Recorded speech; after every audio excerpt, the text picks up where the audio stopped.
Hello, let's do a little get ready with me while I tell you about my birth story and how I was hospitalized right after I came home and how I was separated from my newborn for over 24 hours. Gear up, this is gonna be a little bit of a longer video. I was 39 weeks pregnant. I went all the way to 40 weeks in one day with my daughter, so I convinced myself I was going to 40 weeks until like 38 weeks. I was like, oh, there's no way I'm going 2 more weeks. We went away to a wedding, and when I say away, it was only like an hour away. We weren't gonna go any further than that. Very, very close family friend. I was really excited to make it to the wedding. Actually, my prayer was him to be born like the day after the wedding, and that actually happened. I thought I would like get home from the wedding and then go into labor. No, baby Cash had other plans. Literally on the drive from our hotel to the wedding, I started contracting. So much so that I was like timing my contractions during the ceremony. But then the contractions kind of stopped during like happy hour. Happy hour? Cocktail hour. Just chatting with one of my friends while we were walking into the reception, and I was saying, man, I just hate having to time contractions, and like I hate that just like guesswork of like, am I in labor, am I not in labor, you know, the whole 9 yards. But I literally said to my friend, I wish my water would just break, because then it takes all the guesswork out of this. Little did I know, less than 10 minutes later, I'd be sitting down in the reception chair, literally sat down, and within 3 minutes my water broke. I turned to my husband and I said, look at my butt when I stand up. And then I stood up and I looked at the chair and I was like, oh yeah, time to go. Everyone was like, oh my gosh, bye, bye. I got to say bye to my daughter. She was upstairs at the wedding party. We headed to the hospital. By the time I got there, I was only like 5 centimeters dilated, but my contractions started really ramping up on the 45-minute drive to the hospital. I told them I wanted a walking epidural because they weren't that bad yet. Literally by the time the anesthesiologist got the walking epidural, brought it to my room, I was like, nope, just give me the regular epidural. And I'm so glad I did. One thing about me is that I can't tolerate pain, and usually bad words come out of my mouth when I can't tolerate pain. So we had like worship music playing in the background and me like saying a bad word every like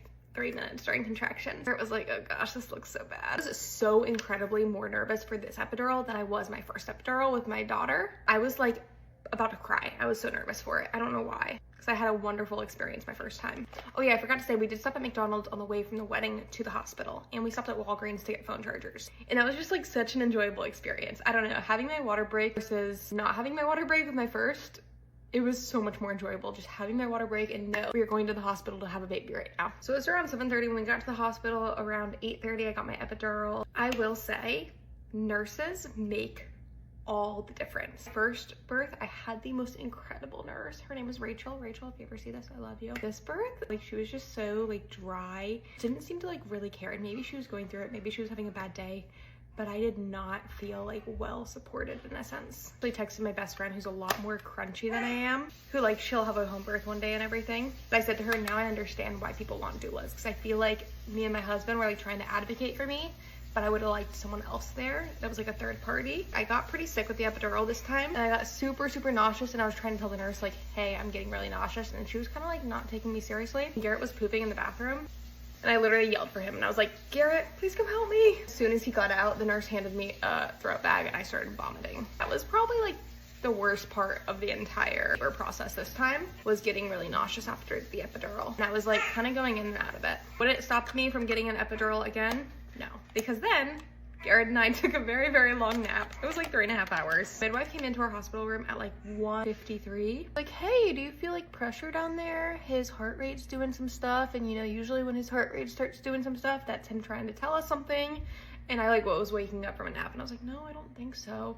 And she's like, no, you would know, like you would feel it. Again, I like just woke up from a nap. I had the epidural. I wasn't really fully with it. And she's like, let me just check you. Let's just see where you're at. She checked me and she's like, oh yeah, you're a 10. And he's like right here. On Pitocin the entire time I was taking a nap. With my first, I did not do Pitocin, and they put me on it for like a minute, and then Carter's heart rate started dropping, so they took me off it. I labored for a lot longer with Carter. So she called in her little posse, and like 3 people ran in, and then these nurses were super sweet. And again, that nurse that was taking care of me, she might have just been having a bad day. But I'm just like mentioning that piece because I didn't realize like how much nurse makes a difference. So shout out to all you labor and delivery nurses who are just angels, and you just like care for your mamas so well. So yeah, the entire posse came in and I started pushing. I pushed not 3 times, but like 3 contractions. So I think it was like 10 minutes and he was here. And it was just like so incredible because I was so well rested. Like Carter, I was exhausted, labored for like 40 something hours, like so out of it. This one, I was just like so awake, and I was like, whoa, like I literally just took a 4-hour nap. And after Cash arrived, I think we did skin to skin for 2 hours, and it was incredible.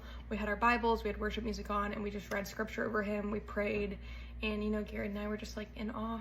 taking in the moments with our son. But truly, like, my dream birth experience. I always talk about my like positive hospital birth experiences because I know that's like all the rage these days, to have a natural birth and like feel empowered and all the things, and like girl bosses who can like push it out with nothing. And I keep doing that. But I just wanted to encourage you guys, if you're on the fence and you feel like you want to have a hospital birth and a medicated birth, it can still be empowering, it can still be beautiful, and it still will be one of the best days of your life. Now, my experience postpartum, not the best ever, but we unfortunately do not have time in this video for me to talk about it. So stay tuned for part 2, where I talk about my kidneys failing postpartum, not being able to hold my baby for 24 hours, unfortunately a pretty bad hospital experience, but also how I feel like the Lord used it for good. He always uses things for good. I feel like this time I got clarity really fast on why the Lord allowed that to happen.